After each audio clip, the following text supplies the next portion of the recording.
can block you, even the artist. So this is where it gets real. If you're an artist who doesn't own your masters, yeah, so blah blah blah, as I just said, right?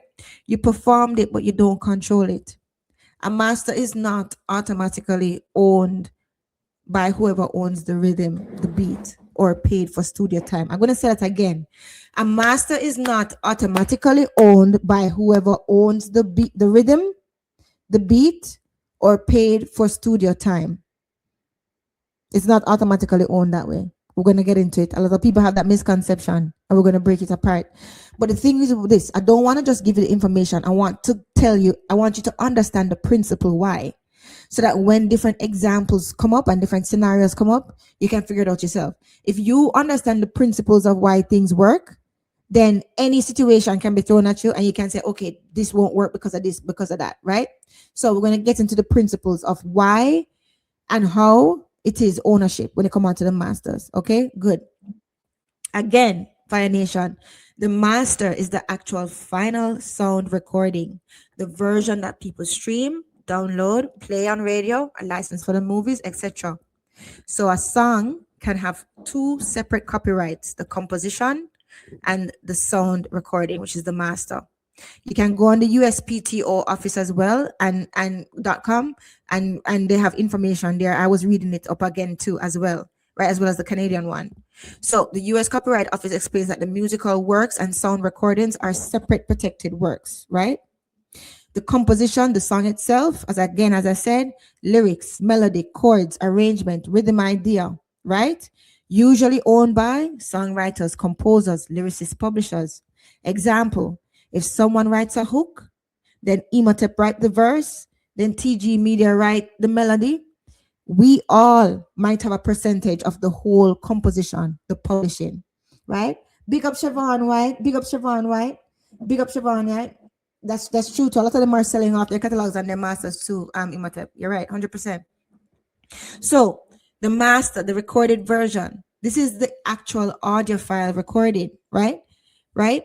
So this is whoever contractually owns it or is considered the maker, producer of the sound recording. In Canada, SoCan Magazine explains that the maker of the sound recording usually initially owns the master rights, but label deals often transfer ownership to the label. So when you sign to a label, usually you're signing away your master rights, right? These are facts. If you go to court, usually the rights will be given to who is seen as the creator. Okay, good. So we're gonna go into this. So listen. So the master owner could be the artist. If they funded and released it independently, not because they funded it. We're going to get clear on that. Not because they funded it, but say they funded and released it independently, right? This is because the law sides with the creator, not because they paid for it. Not because they paid for it. Now, the master owner could also be the record label, right? If the label paid for the recording under a label deal, you're under their deal, right? Not because they paid for it, but because contractually it says so under the label deal. Okay? These are facts. That's why we have split sheets, but most of our artists didn't. Exactly, Imhotep, 100%. 100, nail on head, 100%, right?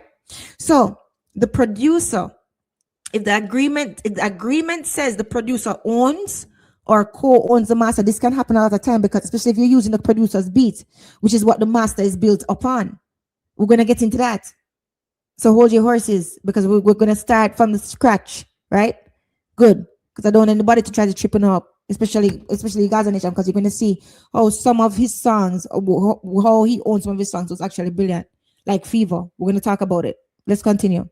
Right? So the producer, if the agreement says the producer owns or co-owns the master, the agreement officer that. So no, an investor sometimes or executive producer, if they funded it and the contract gives them ownership, the contract does actually give them ownership, not because they fund it, right? And a company, if the artist recorded under a work for hire or a label agreement, some artists do that, right? So some writers do that too. Work for hire, they just pay you $8,000 and you just write the song and you sign it over to them and you sign an NDA.